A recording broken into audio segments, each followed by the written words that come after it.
que pasaba con la primera semana y cuáles eran los cambios iniciales en pues, de este proceso de fecundación. Vamos a ver para ver cómo está esa memoria a corto plazo. Tal vez algún voluntario ahí teniendo ese esquema nos hace casi como un recorrido de lo que vimos ayer, así en términos generales. Eso es para ir fomentando ese hipocampo y para que se le haga más fácil la fijación de estos procesos.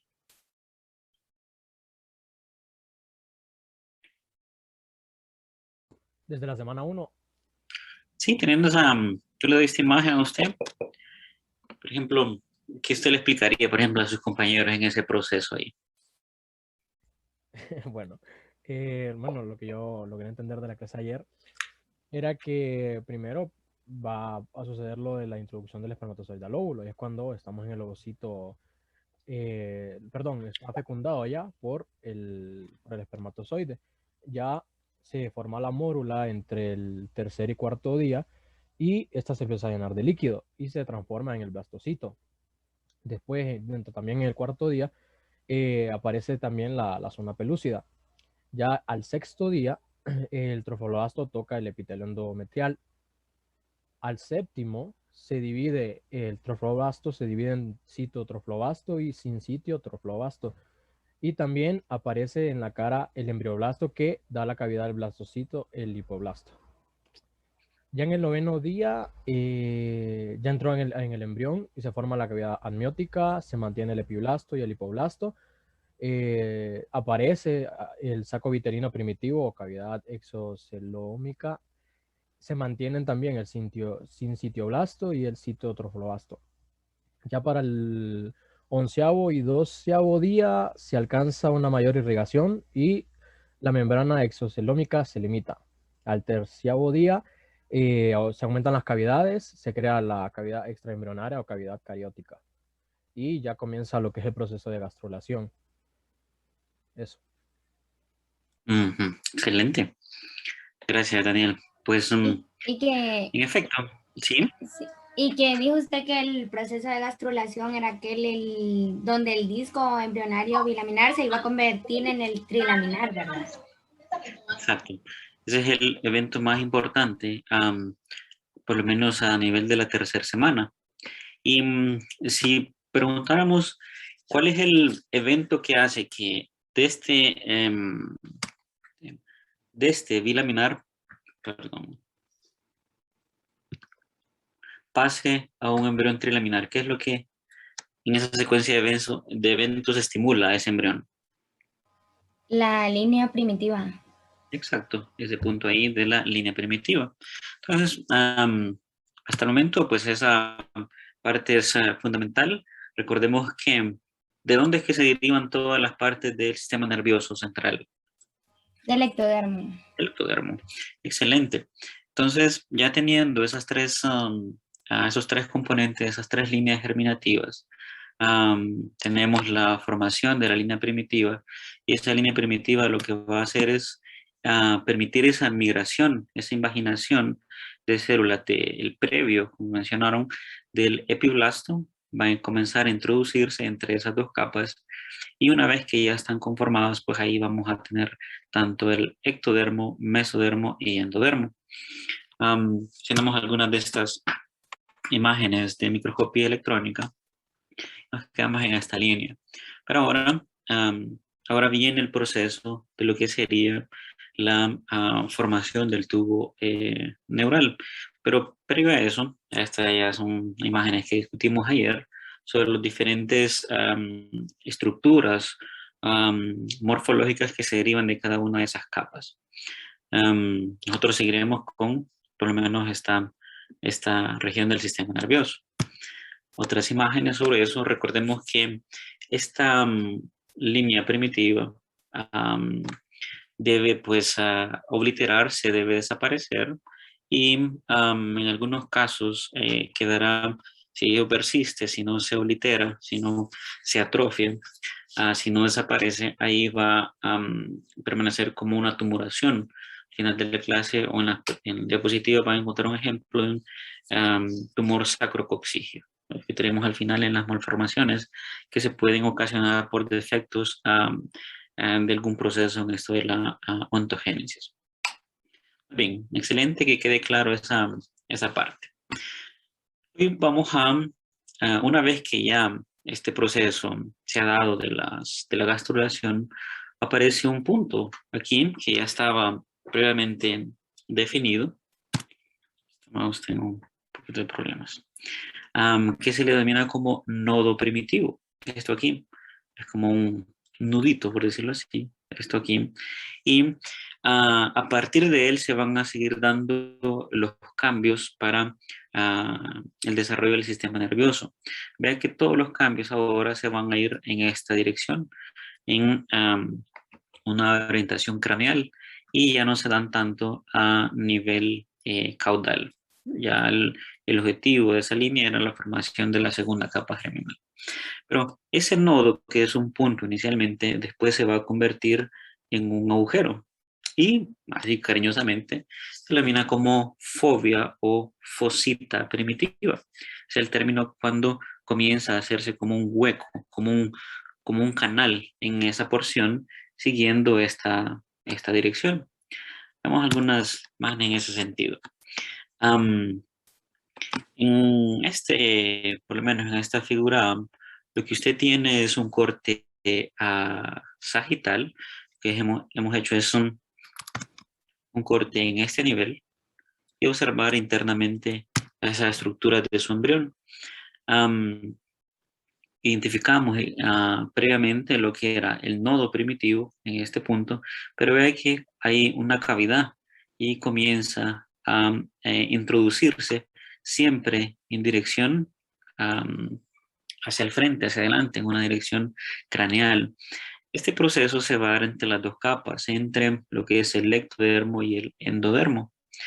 Si va a ir tomando ciertos nombres a medida que va avanzando, pero para definirlos, usted tiene inicialmente como el punto superficial, que es el nodo primitivo. Cuando ya comienza ese canal, que es una depresión en este nivel, pues se le conoce como fobia o fosita primitiva. Pero eso se va a penetrar y va a ir siempre en esta dirección. A esa activación, a ese mecanismo, se le conoce como proceso notocordal. Ya le diré qué es exactamente eso. Entonces, vean, comienza el nodo, la fobia, y por lo menos en esta otra imagen, haciendo un corte, ya un corte coronal, es decir, vinimos y hicimos ahora un corte en este nivel. Pues, ¿qué es lo que va a observar? Siempre percibe usted que están sus tres capas, pero en la línea media comienza a estas células de ese espacio a formar como un arco. El objetivo es que va a formar un tubo, por decirlo así, longitudinal a lo largo de todo el eje del embrión. Eso me va a servir para darle una estabilidad y para darle una activación al siguiente paso. Vea que en este corte en C, si se viene para acá, siempre en un corte coronal, ya lo que se está viendo es prácticamente un tubo. Él tiene una luz, por lo menos en este esquema, una luz, es decir, un agujero en el centro. Un tubo, eso es cualquiera. Y el nombre que se le otorga a esto es de notocorda. Va usted a encontrar que también se lo denomina como notocordia. Ambos son aceptables. Pero aquí donde viene el nombre del proceso. Proceso notocordal sería todo el mecanismo para irse a esto, desde la fobia primitiva en dirección craneal a la formación final de esta estructura. Esta estructura es importante en la etapa de la neurulación, que es el siguiente evento. Neurulación, neuro quiere decir la formación de su tubo neural. Se recuerda que en la filogenia del sistema nervioso hablamos de sistemas reticulares, ganglionares y de tubulares. Pues aquí es donde entra esa parte. Veamos más ejemplos sobre este proceso. Ahí le queda a usted la teoría sobre todo eso del proceso notocordal, a la notocorda. Pero lo que me interesa es que entienda esquemáticamente estos eventos. Eso le da lectura a usted posteriormente. Pero vamos a esto un poco más amplificado. Tenemos ahí ya haciendo énfasis en nuestro embrión. Y pues vamos a irnos, vamos a ver una parte superficial en este nivel, esto aquí. Tiene usted la línea, el esbozo de la línea primitiva, aquí tiene el nodo y aquí por lo menos está haciendo esa depresión. Se le denomina, déjenme anotar aquí, fobia a una depresión, es decir, usted se hace presión con un dedo en la piel, aquí en la región pretibial, y a esa deformación, a ese agujerito, es lo que se le denomina fobia, o en este caso como fosa primitiva. Pues en ese nivel,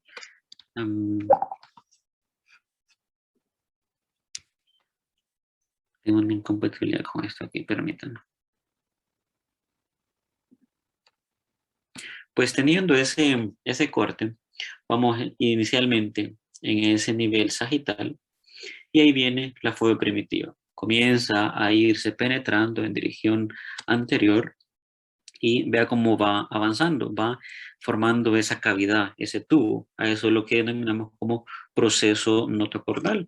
Uno va a encontrar algunos sinónimos como un conducto notocordal. El objetivo final, vea que va a alcanzar hasta este punto.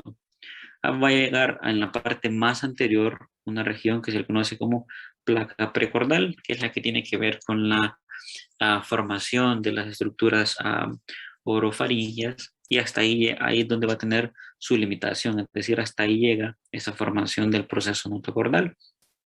Es como el límite.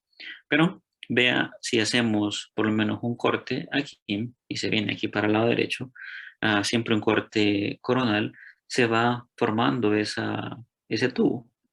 Ese tubo se va extendiendo a lo largo. Vea que en otra visión penetró todo hasta la placa precordal, pero si hacemos un corte a nivel donde se formó la línea primitiva, vea que ya no hay ningún cambio, no hay ninguna formación de esa notocorda, es decir, que todo es en sistema anterior. Si entiende este esquema, pues véngase ahora para esta parte, que es prácticamente lo mismo, haciendo ese corte en este nivel. Viene la fobia y después el proceso notocordal para formar el conducto. Esto va a haber una fusión entre esas capas germinales, y lo que sucede entre el mesodermo y el endodermo, estas capas aquí, es que comienza a haber una elevación. Todo esto, como le he explicado previamente, ya es a través de un código genético. Ya saben qué pasos hacer en esa secuencia de eventos. Pues comienza a hacer esa elevación y vea, al final lo que va a hacer es formar un tubo. Este tubo, aquí hay ciertos cortes, esta imagen corresponde a un corte pues siempre coronal, en estos dos en F y en G, de una notocorda ya formada. Al final, una vez que se cierra esto, van a haber unos cambios paraaxiales. Paraaxial quiere decir paralelo a esa estructura, que son estos puntos que lo iremos abordando posteriormente. Pero en este nivel, el objetivo es que a través de la estimulación del proceso de gastrulación, una vez que finalizó, viene el evento de la formación de la notocordia. Y esa notocordia me va a servir para que el ectodermo, que está en este punto, pues sufra un nuevo estímulo. Y ese nuevo estímulo es el de la formación o estimulación de la placa neural. Nuevamente, esta es una secuencia de eventos. Cuando estaba su embrión únicamente con la estría primitiva, tenía ya a la placa precordal, son puntos de orientación. Comenzó a desarrollarse la migración por la gastrulación, pero después, ve allá al fondo, este eje es su notocorda o notocordia. Esa notocordia, al final, todo esto que parece como una zapatilla aquí, es lo que va a generar la estimulación de su placa neural. A eso se le denomina placa neural. ¿Para qué sirve eso?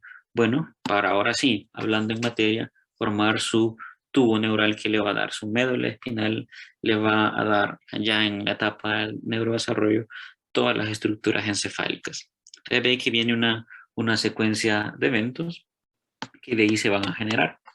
Pero esa notocordia o notocordio también, una vez que ya cumplió su función de estimular a esa placa neural, vamos a tener ciertos vestigios, es decir, algunos remanentes de él.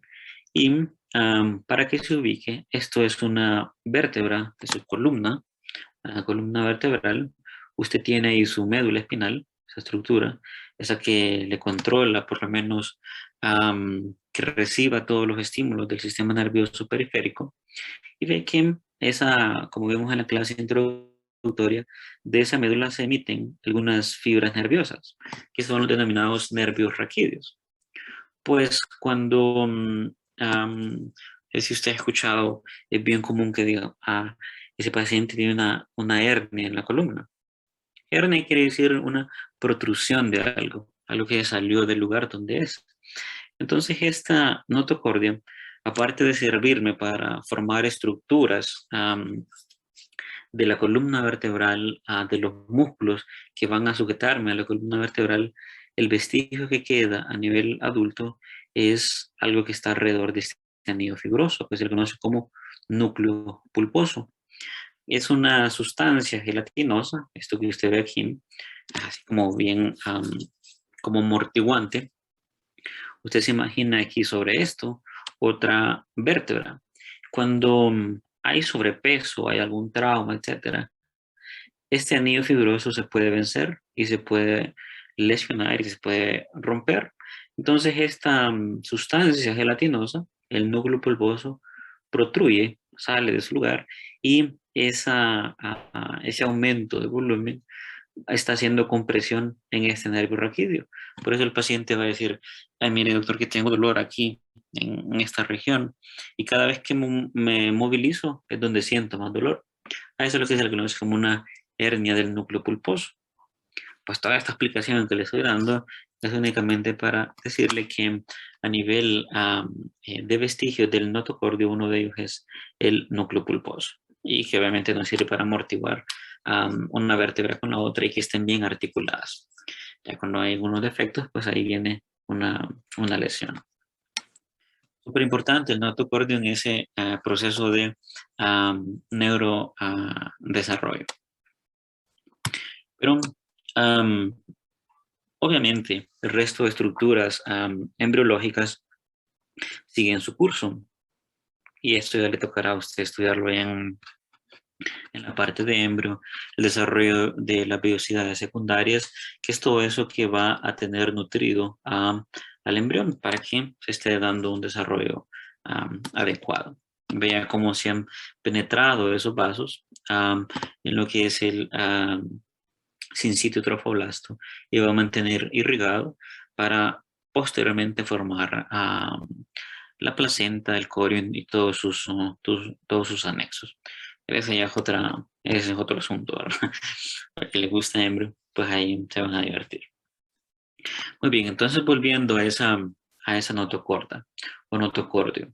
Ese tubo que está entre las dos capas del ecto y endodermo.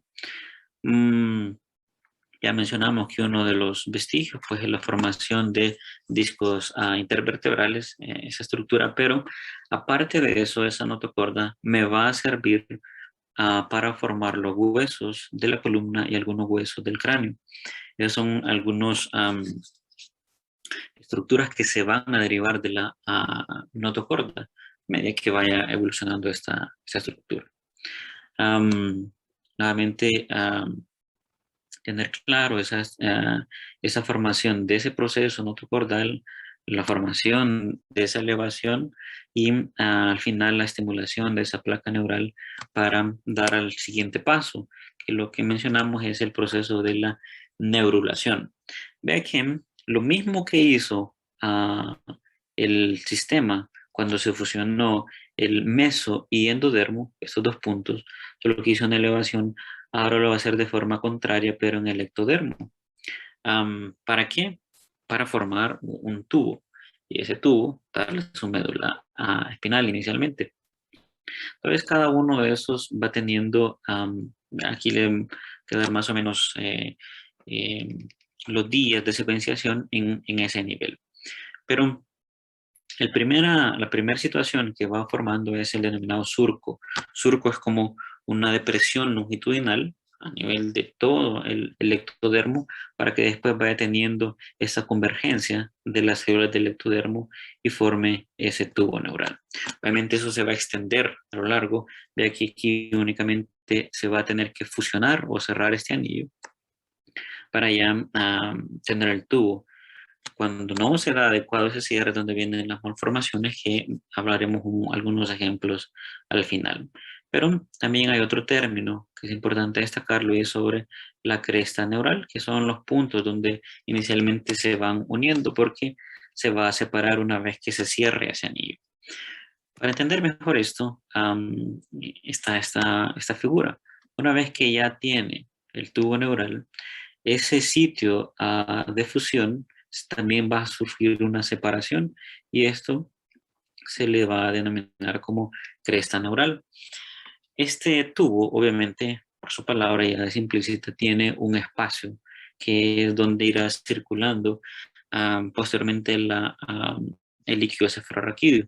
Ese líquido que nos ayuda a nutrir todo el sistema de neuronas en todo el sistema nervioso. ¿Okay? Entonces va más o menos en esta secuenciación.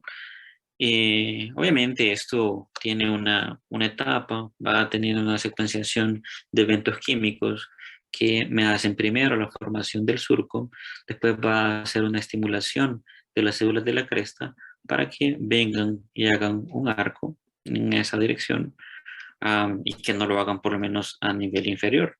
Ya esa secuenciación programática por proceso de la filogenia, pues ya lo tenemos bien definido. Una vez que sigue esto, lo importante es también determinar qué estructuras se van a derivar de cada una de ellas. Entonces, vean, usted tiene una luz del tubo, que es donde va a tener un sistema ependimario. Sistema ependimario, vamos a hablar posteriormente de unas células por donde van a filtrar la sangre para formar el líquido cefalorraquídeo y se va a andar circulando por esos espacios. Usted va a tener su tubo neural, esto aquí, que le va a permitir formar estructuras de su encéfalo y la médula espinal.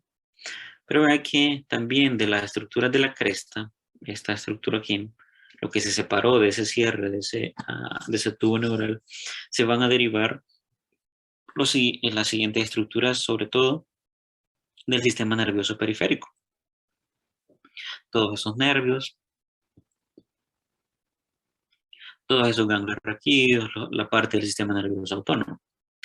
¿Recuerdan cuál era pues, la diferencia entre hablar de un ganglio y un núcleo en la parte neuroanatómica?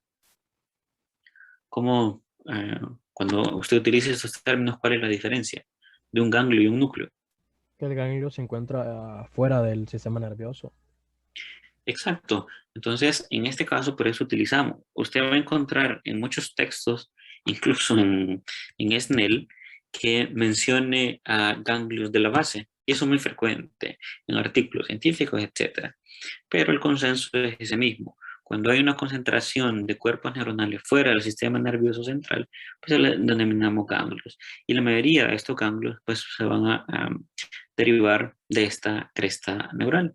Vea que aquí cumple también su función la notocorda para formarme así como me le dio rigidez a ese embrión en esa etapa, de 22 a 23, pues va a darme los huesos de la columna y los huesos del cráneo. Cada quien ya va haciendo como su función. 14 horas. Su función específica. Es importante esas derivaciones de cada una de las estructuras. Ahí, cuando usted revise sus diapositivas, nuevamente una forma esquemática de los procesos, de cómo se va dando esa formación, el denominado proceso de neurulación. Entonces, vea, a esa neurulación viene posterior a la activación de la placa neural, que fue activada por la formación de la nota corta. Y esa secuencia de eventos se tiene que dar así, si no vamos a tener un defecto por lo menos en el cierre de esas estructuras. Muy bien. En ese sentido, haciendo un corte a lo largo de todo su embrión, vea la región más craneal y la más cefálica, usted tiene aquí un corte que va así longitudinal. Estamos viendo todo el tubo neural, eso azul que usted ve ahí. Tiene la luz ependimaria, donde va a circular posteriormente el líquido cefalorraquídeo, pero tiene dos aberturas y esas pues van tomando su nombre dependiendo de su localización. A esa abertura, a ese poro, se le denomina neuroporo, un anterior y un posterior. Esto varía de acuerdo a algunos textos, pero en términos generales, ellos se deben ir cerrando en tiempos específicos. Es decir, cuando se va evaluando ese neurodesarrollo, el neuroporo anterior cierra cuando es el día 25 y en una secuencia lo hace el neuroporo posterior el día 27. Si esto no se cierra, ahí es donde da defectos, da esas que hay una protrusión de las meninges, de la masa encefálica, dependiendo qué punto es el que ocurrió con el defecto. Por fortuna, pues la mayoría surge con ese cierre adecuado. Aquí es donde puede intervenir lo que les mencioné en clases previas. Hay una preparación que se debe hacer toda aquella mujer en edad fértil que quiera pues quedar embarazada, pues utilizar ciertos componentes que me ayudan a mejorar la eficiencia de estos procesos, como el ácido fólico, tener un adecuado control prenatal, un control de medicamentos que no causen teratogénesis, es decir, que afecten ese cierre o que causen malformación. Aunque hay mucha gente que incluso los toma y pues por fortuna no tiene ningún defecto, ¿verdad? El bebé. Pero la mayoría, cuando se hace esa evaluación, mucha gente que no ha tomado ácido fólico y salió bien. Usted puede ser un ejemplo, o yo un ejemplo de lo mismo, pero el objetivo en términos de educación médica es prevenir. Y ve que mucha gente lo que hace es, ay, no me vino este periodo. Y se hizo la prueba, salió embarazada, está positiva. Pues ahí comienza a tomar el ácido fólico. El ácido fólico se debe hacer por lo menos unos 3 meses antes, incluso unos 6 meses antes de que quiera o esté planificando quedar embarazada, para que sea más eficiente y que no vaya a tener algún defecto en el cierre de los neuroporos, tanto anterior como posterior. ¿Okay? Ya que el resto de estructuras pues siguen haciendo su evolución, su desarrollo adecuado. Hay una imagen únicamente sobre las dos estructuras de los neuroporos anterior y posterior. Pero bien, vea cómo ya para el día 23 va también tomando algunos cambios en el resto de las estructuras. Y uno es que sí, su tubo neural ya se ha ido extendiendo a lo largo de todo el embrión, pero comienzan también a aparecer, no sé si percibe aquí unas protuberancias a lo largo de todo, de forma paralela a su tubo neural. Eso son las denominadas somitas. Esto aquí. Soma, solo la palabra soma significa cuerpo. Por eso cuando hablemos de neurona, usted dice cuerpo neuronal o soma neuronal. Entonces, como son un montón de cuerpitos aquí a lo largo de todo esto, toman ese nombre. Es que aquí todo le ponen ita, somita, fosita, etc. Pero, ¿para qué me va a servir? ¿Se recuerdan el proceso de la neurulación cuando ya tengo la nota corta que aparecieron estas estructuras aquí en el mesodermo? Pues esas en un corte coronal pues esas son sus somitas, y las somitas van a ser importantes para contribuir a la fijación, protección y estabilización de su sistema nervioso. Si tienen que protegerme, alguien me tiene que recubrir a ese tubo neural. Por eso de él se van a derivar ciertas estructuras como músculo estriado, todos los músculos que van a sujetar esto. También algunos huesos van a tener siempre de la columna vertebral algún aporte de las somitas y obviamente partes de la piel. Capa más profunda de la dermis. Hay que hay pues gente en la parte más detallada de la embriología, se dedican a analizar, o se dedicaron, mejor dicho, a analizar cómo era ese proceso. Y se determinó que más o menos para ya en la quinta semana, llegamos a desarrollar entre 42 a 44 pares de somitas. Esto es a lo largo de todo, es a cada lado, ¿verdad? De su tubo neural. Aquí igual ya van apareciendo otros arcos faringios, plácodas ópticas o el cristalino que veremos posteriormente. Pero esa es la función de esas somitas que más o menos comienzan en este nivel y se van en dirección caudal en este nivel. Este es pues un ejemplo de una imagen real sobre un embrión en donde usted ya va percibiendo la formación de la somita. Vea que tiene el tubo neural, pero que no se ha fusionado los neuroporos, tanto el caudal como el craneal. Es una imagen únicamente para ver de forma real esa estructura. Aquí comparativamente, de que ya va tomando forma como de humanito, esa estructura, que es fea, pero va desarrollando esas somitas. Eso que nos dará pues una protección y estabilización a nuestra médula espinal. ¿Okay?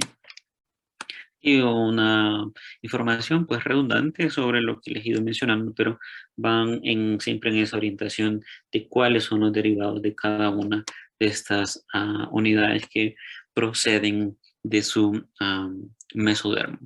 Y que hay otros embriólogos que han determinado pues hasta una distribución y contabilizan más en la región que va a ir a originarse de somitas en la parte occipital, en el conteo 4 occipitales, 8 cervicales, 12 torácicas, 5 lumbares y de 8 a 10 coxígeas.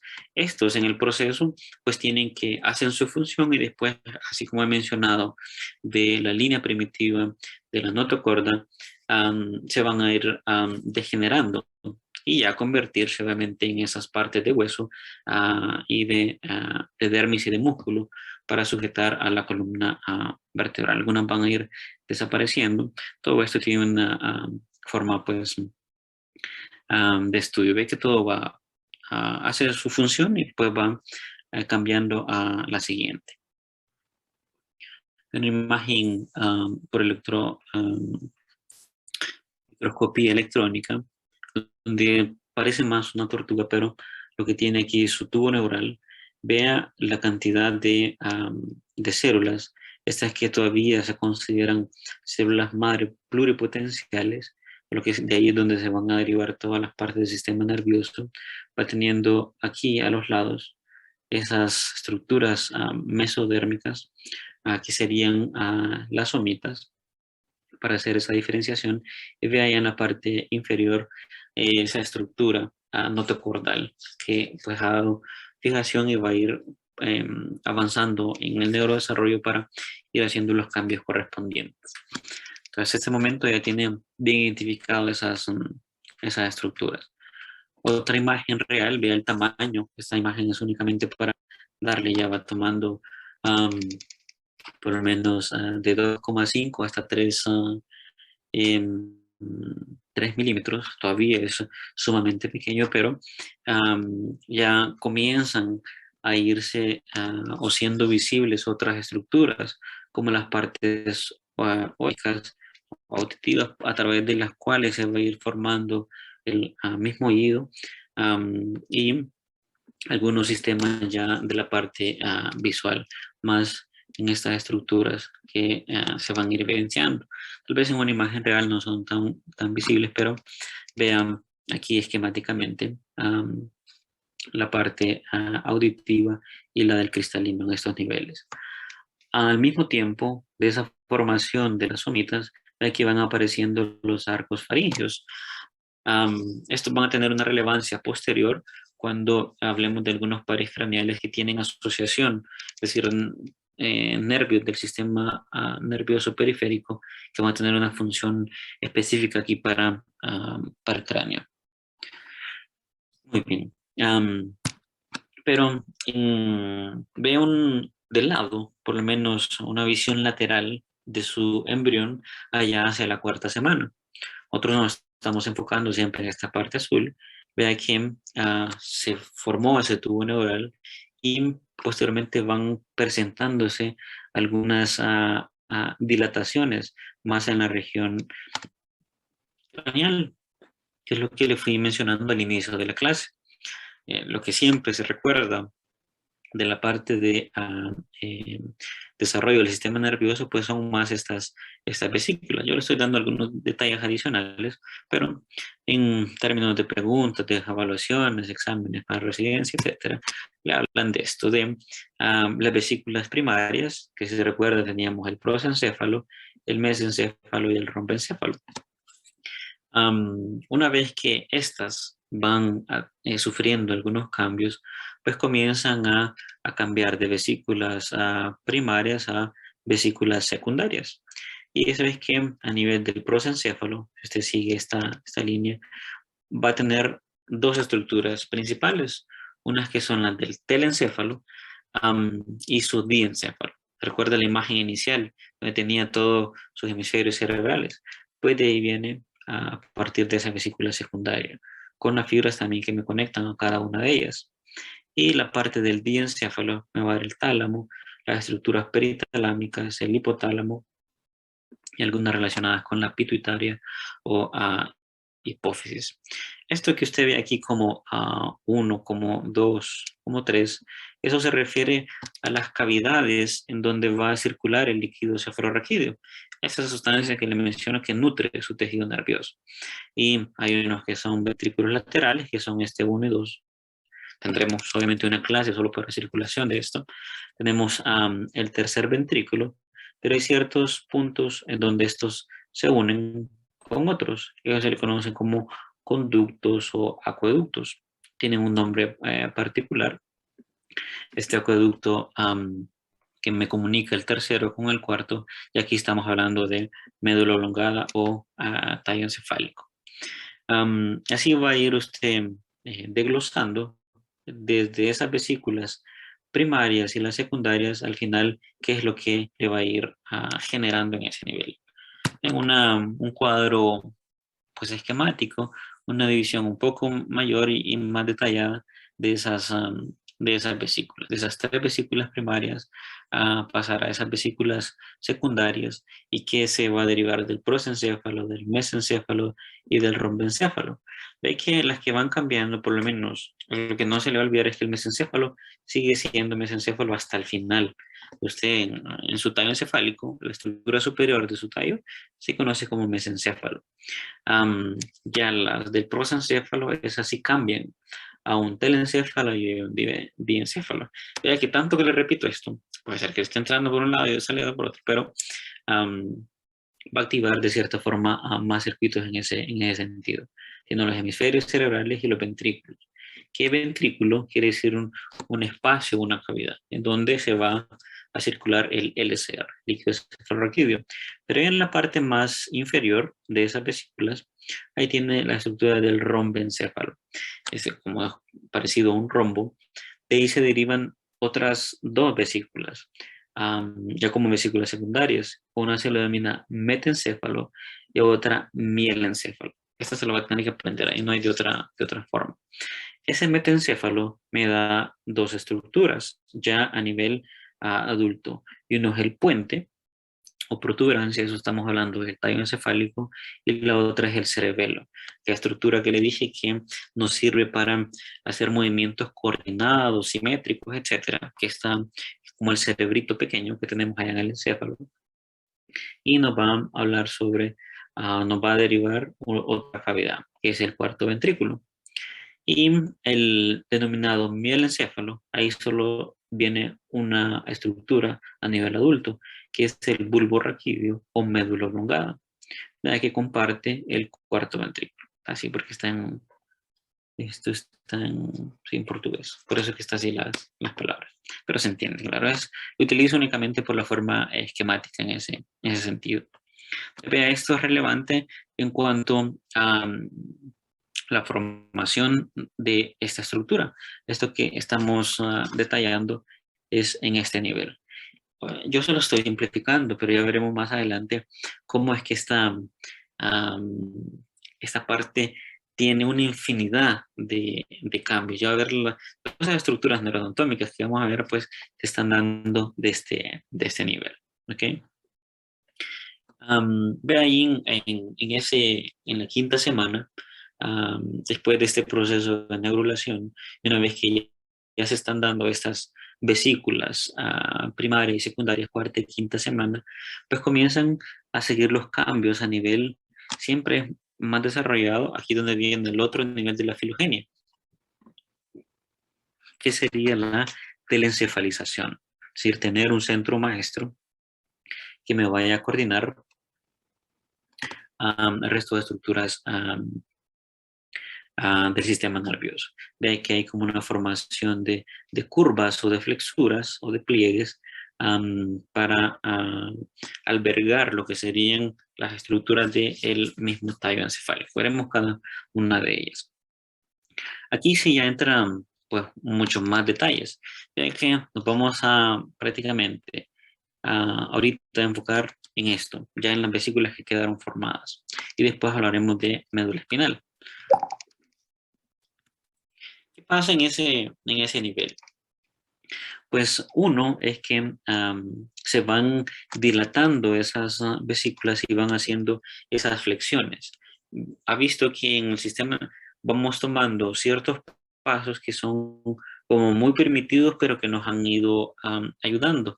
Uno es la replicación, otro es la formación de tubos y otro es la situación de flexuras, de pliegues. El objetivo es de pues tener una mejor distribución y albergar mucho más fibras, tanto neuronas como fibras nerviosas. ¿Okay? Entonces aquí estamos en esta porción del tallo encefálico, por lo menos en esta figura lo que intenta mostrar es que si hacemos un corte en ese límite entre la médula espinal, recuerden que aquí para abajo venía la médula, y aquí vamos a las vesículas. Si se viene para acá en B, eso estamos hablando en la quinta semana, siempre tiene allá el tubo neural con su espacio, por donde va a haber esa circulación de aquel líquido. Pero comienzan a aparecer, aquí si hablamos de núcleo, vean, aquí está correcto. Cada una de estas estructuras son concentraciones de cuerpos neuronales. Luego más adelante aquí se refiere con esto de núcleo cuneado o de grácil. Estas estructuras que pues las estamos viendo a nivel de la médula oblongada es donde usted va a percibir, por ejemplo, si usted le estoy haciendo una evaluación y yo lo toco, sensación de tacto, sensación así superficial, sensación de vibración, todo eso va a llegar hasta estos niveles, hasta estos núcleos. Obviamente hay una conexión desde sus miembros, desde la piel, usted tiene receptores para eso, va a pasar la médula espinal y ascender, y este va a ser un sitio de relevo, estos denominados núcleos, que los tenemos en la médula oblongada. Y obviamente después en el neurodesarrollo va a ir a alcanzar si es sensación a qué lóbulo del cerebro cree que va a llegar, de los que tenemos. Si es información sensitiva. El parietal, si no me equivoco. Exacto, al parietal. La mayoría de sensaciones va a ser parietal. Entonces, para eso es que le va a servir esto del núcleo grácil y cuneiforme o cuneado. Obviamente esto yo se lo voy a dar con mayor detalle en una clase que es de vías ascendentes y descendentes. Ahorita ya se lo estoy Doctor, adelantando. Sí, claro. una pregunta. ¿Dónde queda el notocordo o ya desaparece? La notocordia. Ajá. Aquí se ha, por lo menos a nivel de este esquema, se ha omitido, pero la mayoría de esas estructuras deberían seguir en este proceso, aquí. Ya después, ellas siguen haciendo esa diferenciación a piel y a la formación de los huesos, pero en este nivel de la quinta semana todavía existe esa estructura, solo que poco a poco diferenciándose. Pero continúa ahí, fíjese, en ese nivel. Todas las estructuras simultáneamente van haciendo su diferenciación. No lo estamos viendo porque nos fuimos para arriba. ¿Ok? Muchas Ahorita solo gracias. estamos en este nivel, pero sí, definitivamente él continúa haciendo su labor. Solo déjeme ver quién. Ahora sí, que no veo quién está. Judith, ¿verdad? Muy bien, entonces le mencionaba, si hacemos un corte en ese nivel, en la base del tallo encefálico, vea que encuentra esto, después va a aumentar los espacios. Este ventrículo es donde va a andar circulando el líquido cefalorraquídeo. Ya la médula espinal, pues es cuando asciende, es una continuación de el tallo encefálico. Por eso usted va a contar con mucha frecuencia lo que denomina como placa basal y placa alar. Cuando vemos el neurodesarrollo de la médula espinal, entenderá un poco esto, que algunas de ellas se dedican más a una función motora y otras a una función sensitiva. Tal vez aquí se me va a aturdir con todo este montón de términos, pero el objetivo es que vea la complejidad del neurodesarrollo en cada uno de los niveles. Tal vez no va a ser suficiente el tiempo para abordar cada uno de ellos, pero ve que en este cuarto ventrículo posteriormente comienzan a aparecer estas como pies de gallo, aquí pies de gallina, lo que intenta es denominarle un plexo coroideo. Ese plexo coroideo lo que sirve es para formar el líquido cefalorraquídeo. Veremos que una vez que usted recibe la circulación sanguínea, esta va a llegar a esta estructura y ahí es donde se va a filtrar. Y ese ultrafiltrado es lo que me forma el líquido cefalorraquídeo. Veremos más adelante cuáles son los componentes de ese líquido cefalorraquídeo, pero estas estructuras son sumamente importantes para la formación de las mismas. Ve que en esta misma estructura, siempre a nivel de la médula oblongada, hay muchos más núcleos. Todos estos núcleos van a tener una función en los pares craneales. Recuerda que pares craneales son esos nervios que me ayudan a percibir sensaciones a nivel del cráneo, es decir, para la misma visión, para la parte olfatoria y la sensibilidad de la cara, para los movimientos oculares,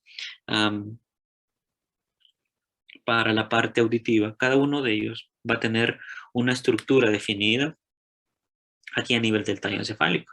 Cuando usted, pues el término de aferencia significa que usted recibe algo. El término de eferencia es que se emite de ese punto alguna respuesta. O sea, que con una recibo y con otra doy una acción. Y aquí solo para que asocie algunos que van a irse a esa referencia, yo quiero hacer un movimiento de peristalsis posteriormente. Peristalsis es movimiento de los intestinos. Entonces ahí tengo que activar alguna parte eh, de un nervio que se llama nervio vago y eso me va a hacer que yo me alimenté y después esos movimientos de mi intestino vayan procesándose para absorción y para eliminar ya el bolo fecal. ¿Sí? Entonces a eso se refiere con cada una de estas. Somático quiere decir que va algún músculo esquelético y víscera pues ya por lógica, ¿verdad?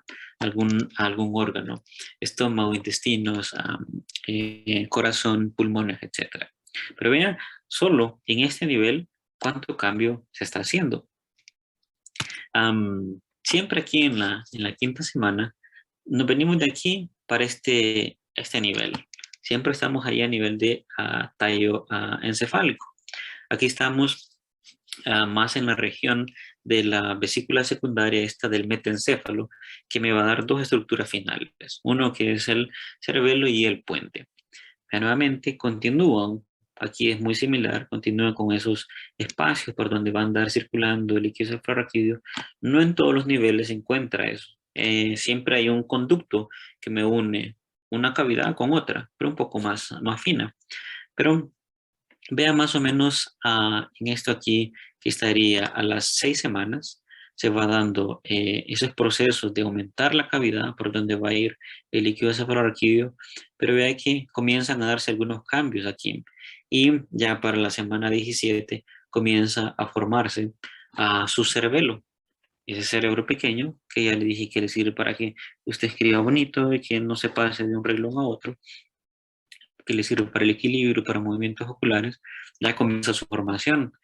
Vea cuánto cambio simultáneo. Vemos unos aquí, ahora estamos viendo el nivel de el metencéfalo, de esa vesícula secundaria.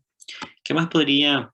Y así vamos a ir viendo una gran mayoría de cambios. Ahora nos vamos siempre en la quinta semana, pero la región del mesencéfalo, esa otra vesícula que continúa con el conducto allá del tubo neural, pero hace algunas diferenciaciones. Siempre sigue siendo algunos núcleos.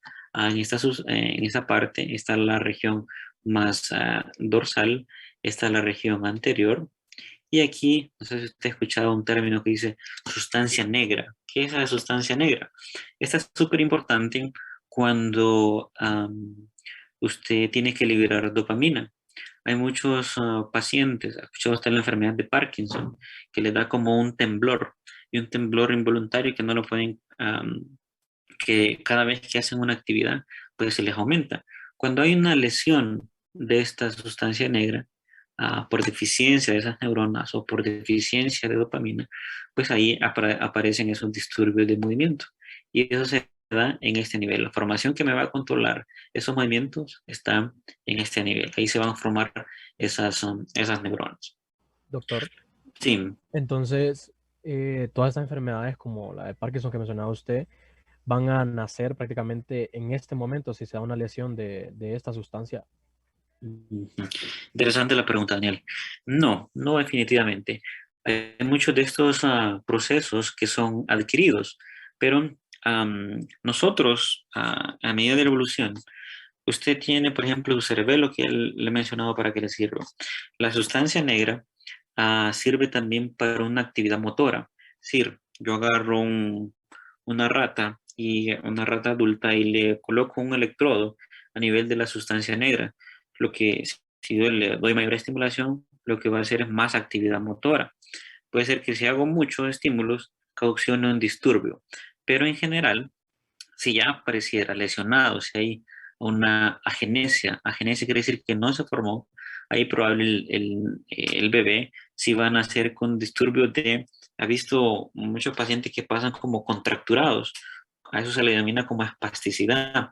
No van a estar con Parkinson, definitivamente. El Parkinson va a ser una enfermedad que usted la va a observar allá en adulto mayor.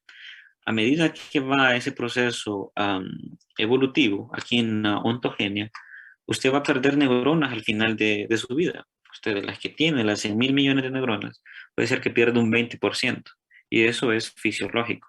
Pero no necesariamente le va a dar Parkinson. Contestando su pregunta, no, definitivamente no van a ser con Parkinson, pero hay ciertos componentes genéticos.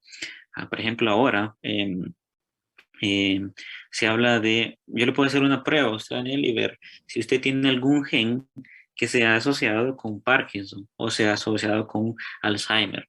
Por ejemplo, yo cuando estaba me hice pruebas para ver si tenía alguno de esos. Afortunadamente no, pero si está en la familia de alguno, y quiere decir que si tiene el gen, tiene más chance o más probabilidad de desarrollar esa enfermedad, pero tampoco el 100% de que lo va a tener. ¿Okay?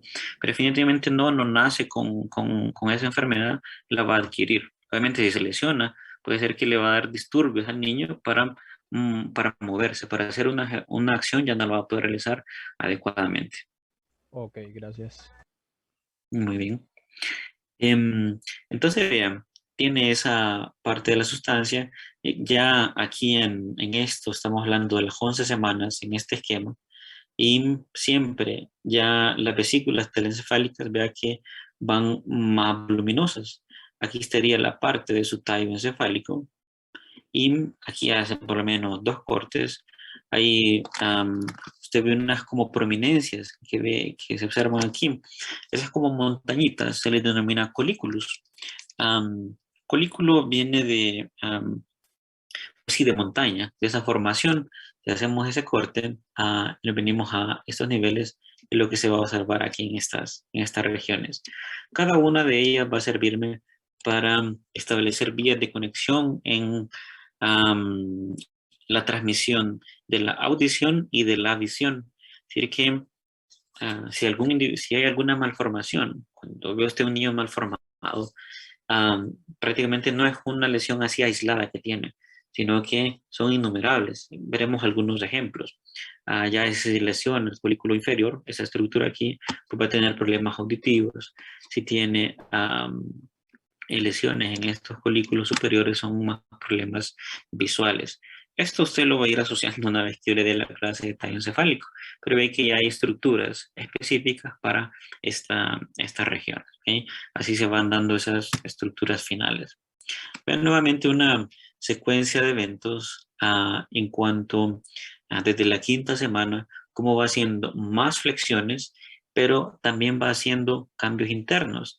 Si le quita esta región aquí a las vesículas telencefálicas, ve que hay otra serie de núcleos internos que también van proliferando.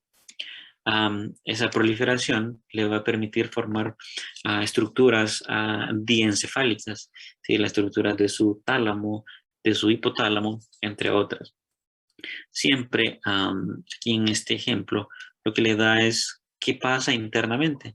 Aquí hay otra cavidad que se llama tercer ventrículo, que esto ya la encuentra en la región por el tálamo. Si usted vuelve, estamos en la 66. Déjeme, si usted vuelve a esto aquí, pues a esto lo que le va a dar al final, esas estructuras, eso en rojo. Cada una de esas son a medida que va a ir evolucionando, pero para que alcance todo esto, imagínense cuántos cambios está prácticamente realizando. Ahorita lo que lo estoy mostrando es la fase inicial de alcanzar esta formación, esta formación, o cada una de ellas en su tallo encefálico. Obviamente es muy complejo ver cada uno de esos procesos, pero hay gente que hace qué sustancia química interviene del paso de la 4ª semana a la 5ª semana, pero es una infinidad de información. Entonces ahí se nos hace un poco más difícil. Mi objetivo es que tenga un recorrido usted general de todos los cambios que sufrió para ser quien es, para tener esas características actualmente. ¿Okay? Este es un punto también, esto que sigue es un punto relevante en cuanto a la formación de la pituitaria. ¿Usted ha escuchado esa glándula? Esa pituitaria le sirve, vuelvo aquí, tal vez está en este esquema para mostrársela. Esta estructura aquí, él consigue verla, esta pelotita aquí, esa es su pituitaria, está prácticamente en conexión con su hipotálamo. La pituitaria es donde se organizan y se liberan ciertas hormonas que le controlan otras glándulas, como la corteza suprarrenal, la glándula suprarrenales, tiene control para la tiroides, tiene control para las hormonas del crecimiento, tiene control para procesos de inflamación, etc. Es sumamente importante esa glándula. Pero en términos de neurodesarrollo, tiene una particularidad, que ella viene a 60, aquí. Ella viene o está formada de 2 componentes esenciales. Uno, sí, va a venir de las partes del diencéfalo, esa estructura aquí, pero hay otra región que se conoce como estomodeo. Si termina ahí con O sería en español, estomodeo. Y eso quiere decir de las estructuras que me van a derivar la cavidad oral, toda la boca, etcétera. Pues a medida que se da este proceso en el neurodesarrollo, se van intentando fusionar estos dos componentes, una del primordio de la cavidad oral y otras que vienen pues de las estructuras diencefálicas, de la estructura de la vesícula del prosencéfalo y después de la del diencéfalo. Ve que si hacemos un zoom, se van intentando fusionar, pero siempre quedan separadas. Se va penetrando y penetrando hasta que ya más o menos vea a octava semana, queda esta región formada de esta forma. Así como le mostré el esquema inicial y tiene sus dos componentes. Una que sería un lóbulo, si usted ve esto sería un lóbulo, que se le conoce como lóbulo anterior, y un lóbulo posterior, o una adenohipófisis y una neurohipófisis, siendo anterior y posterior respectivamente. Usted va a entender que una vez que estudiamos hipotálamo, por eso unas sustancias que se liberan en la hipófisis posterior, es decir, en este punto, están conectadas directamente al hipotálamo. Se recuerda la imagen que le mostré que está aquí encima, es su hipotálamo, por eso es una conexión directa. Y el resto de las hormonas parece que solo se almacenan en esta hipófisis anterior.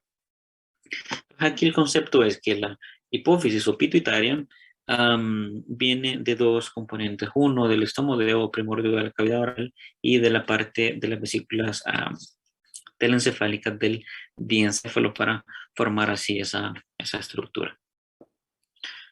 Muy bien. ¿Qué más? Aquí nuevos cambios, avanzando un poquito más en el neurodesarrollo. En la 10ª semana, si le muestra por lo menos un cambio en ese nivel, tiene las vesículas telencefálicas, los hemisferios cerebrales, y aquí es donde viene la importancia de el mismo tálamo, su hipotálamo. Este espacio es una cavidad por donde anda igual líquido cefalorraquídeo, pero se van formando otros núcleos, que se les conoce como núcleos basales. Esos núcleos basales también intervienen en el movimiento. Si un paciente tiene síndromes parkinsonianos, pues probablemente una alteración va a ser en esas estructuras maduras en el adulto de este cuerpo estriado. Ve que van apareciendo subdivisiones entre cada uno de ellos. Hablaremos más adelante sobre la denominada cápsula interna. Aquí le estoy llenando de tecnicismos, pero a ver qué más adelante va a intentar asociar esto. Esa cápsula interna lo que hace es comunicarme las neuronas que usted tiene en su corteza, allá en los hemisferios cerebrales, con las estructuras profundas, allá con la médula espinal. Si el sistema ha ido desarrollando separadamente esto, cada una de esas estructuras, pero también en ese sentido se están dando conexiones, se están dando la formación de sustancia blanca para conectarme. Obviamente ese proceso de conexión tiene que estar adecuado, si no va a ser un solo desorden, ¿verdad? En cada una de esas partes.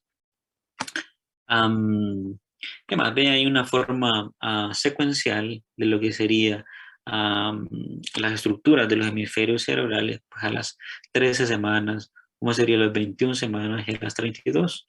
Inicialmente, pues nuestro organismo es predominantemente cefálico. Somos más cabezones que el resto del cuerpo. Por esa parte de la filogenia de la encefalización, solo que después adoptamos una simetría en cuanto a la distribución corporal. Vea aquí una muestra de un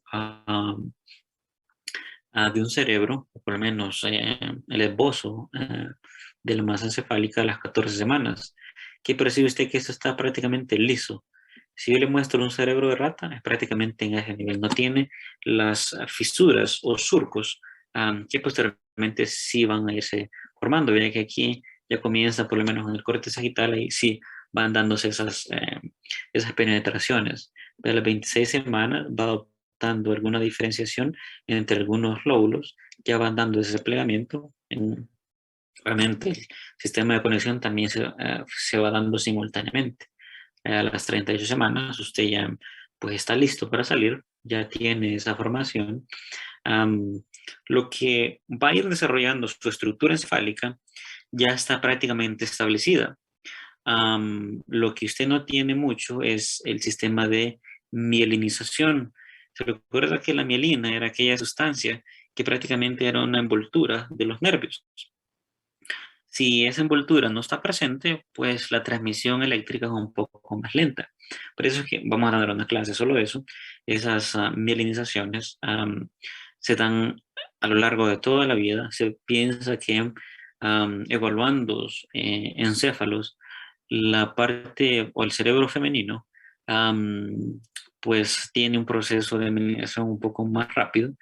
No se emociona mucho también, pero más o menos a los 21, 22 años ya está completamente melenizado, y lo último en melenizarse es aquí la corteza prefrontal.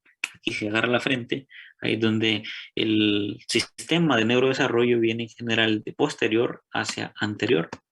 Ya nosotros masculinos pues vamos teniendo esa finalización de la mielinización 25, 26, etc. O sea que ustedes que se ve joven todavía le falta un poquito en ese nivel. Pero bien, ve aquí en este recuadro, es únicamente para mostrarle una imagen de resonancia magnética. Ahora, pues hay muchas pruebas para determinar si un individuo puede estar con alguna alteración o no. La resonancia magnética no tiene radiación como tal, y no sé si usted consigue ver ahí la masa encefálica, aquí, en este nivel. Por lo menos nos permite ver si está siendo bien formado o hay alguna malformación. Obviamente se ve algunas estructuras corporales, pero a nosotros aquí en el curso lo que nos interesa es ver si hay alguna alteración en esa. Ya usted conoce esquemáticamente más o menos cómo debe ir formándose, entonces es lo mínimo que debería ver en esa resonancia. Obviamente se la va a indicar a alguien que se hizo una prueba de líquido amniótico y tiene elevada algunas sustancias que mediante a unas posibles malformaciones. Allí sería la única indicación de hacerle ese tipo de estudios. De lo contrario, control prenatal, todo bien el tamaño del abdomen de la mamá, para en términos, ya hay ciertas pautas que dicen a tantas semanas debe tener tanta altura de fondo uterino, etc. ¿Okay? Muy bien. ¿Qué más? Bueno, ahí es solo para mostrarle usted el resto de la estructura, las hemos obviado, pero siguen dando su función, su sistema cardiovascular, su sistema respiratorio, sistema de irrigación, va a tener que ir adelante en ese sentido. Voy a abordar algunos puntos sobre la médula espinal. Ve que aquí retrocedemos, como nos preguntaba hace un momento. Tenemos la formación de nuestro tubo neural, tiene ahí su espacio o conducto central ependimario, tiene sus crestas neurales, pero en estos procesos, a medida que van las semanas, comienzan nuevamente a darse concentraciones de formación o de acúmulo de cuerpos neuronales. A esto es lo que se denomina como una placa alar y una placa basal en la médula espinal, y eso también se da a nivel del tallo encefálico. La placa alar me va a servir para funciones sensitivas y la placa basal para funciones motoras. Es decir, usted está percibiendo algo, va a tener que llegar a estas neuronas. Si yo quiero ejecutar una acción, quiero movilizar mi mouse, aquí lo que voy a utilizar son las neuronas derivadas de esa placa basal. La mente ve que se va remodelando de esa estructura, haciendo por lo menos funcionalmente más adecuada, se va redistribuyendo esas situaciones de la médula, siempre tiene su conducto y ese lo va a tener hasta, ahorita usted adulto lo tiene, va emitiendo de estas placas pues ciertos axones de las raíces nerviosas. Hay unos axones que van a ser eferentes y otros que van a ser aferentes. por la función de sensibilidad y función motora. Si nosotros agarramos una parte aquí de ese tubo neural, después vamos a ver cómo es que se da esa diferenciación de una neurona a otra, de una célula madre a que me forme células nerviosas o no nerviosas. Ya ese tema hablamos de neurohistogénesis, que será el próximo en la secuencia de las clases. Pero vean siempre en términos de la evolución o del neurodesarrollo de su médula espinal. Ya más formada de las placas alar y basal, tiene esa formación de los nervios. Cuando se unen estas dos, forman un nervio raquídeo o espinal. Esto se va a tener que ir a conectar con alguno de esos ganglios que están formando parte del sistema nervioso autónomo para recibir algún tipo de sensaciones o hacer distribución hacia otros ganglios. Ya de que siempre estamos involucrando esa filogenia del sistema nervioso, de partes reticulares, donde están los plexos, a las partes ganglionares y después a las partes tubulares para que vaya a hacer su conexión con el encéfalo. Pero este proceso aquí simultáneamente se va haciendo una elongación, se va estirando, por decirlo así, y usted tiene de esa médula que va en dirección caudal. Estas son algunas de los cuerpos vertebrales que surgieron de la notocorda. Obviamente vamos a ver esa distribución, pero aquí al inicio, pues van, por lo menos aquí a las 8 semanas, todo el canal, ese espacio que tiene en la columna, va a estar lleno o el contenido va a ser su médula espinal. Pero a medida que va ese proceso, 24 semanas, aquí las 24 semanas, ya cuando es un neonato, es decir, acabo de nacer hasta los 28 días, ya cuando es un adulto, eso va teniendo ciertos cambios. Cuando nace un niño, vea que esta L significa lumbar, región lumbar. Aquí la rabadilla que usted escucha generalmente. Pues esas tienen su nombre, L1, L2, L3, L4, L5. Aquí es L5, solo me quiere decir que es la quinta vértebra lumbar. Cuando un niño nace, cuando usted nació, su médula espinal llegaba más o menos hasta L3. Pero vea que hay unas extensiones de algunos nervios que surgen de su médula espinal. Ahorita nosotros como adultos, nuestra médula espinal llega a alcanzar el espacio entre L1 y L2. Aquí es donde debería tener usted el nivel de su médula. Del resto, hay solo un espacio. Esto está rodeado por membranas, que son las meninges, aquella dura madre. Ahí anda circulando el líquido cefalorraquídeo. ¿Ok? Se vea cómo se va extendiendo esa parte. Bien, creo que hoy he hablado bastante. ¿Qué hora tenemos? Bien, ¿alguna pregunta hasta el momento?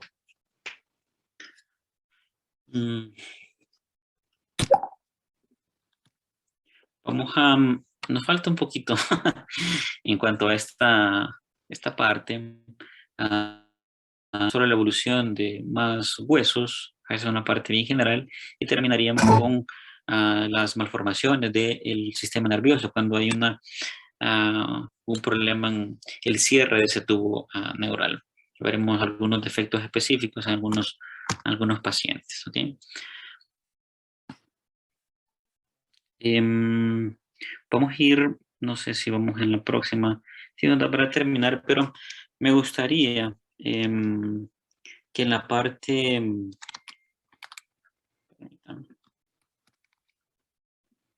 como el próximo tema es de neurohistogénesis, cultivo. Hay un término, veremos cómo se va diferenciando una neurona también a otra parte de terminar el tema, ¿verdad? Pero ya nos falta poco. Hay ciertos procesos en donde cultivo, o algunos términos como cultura neuronal, no es cultura, que si es libre, cachureco, etcétera, no, sí, sino cómo usted puede mantener ciertas neuronas fuera del tejido humano. Y eso nos va a servir para el estudio de la neurohistogénesis. Si alguien puede revisar, por lo menos voluntariamente, claro, este término de cultivo neuronal, a qué se refiere, más o menos cómo se hace, de dónde se obtiene, cuáles son las mayores utilidades. Son unos 5 minutos, alguna. Para el lunes. Para el lunes, sí, para el lunes. Yo lo puedo investigar. Gracias, Judith, muy amable. Si nos da, la dinámica sería así, terminamos este tema, entramos a neurohistogénesis y ahí abordaríamos esos comentarios, ¿ok? Sí, está bien. Está bien, doctor. Muy bien, entonces vean que esto sí les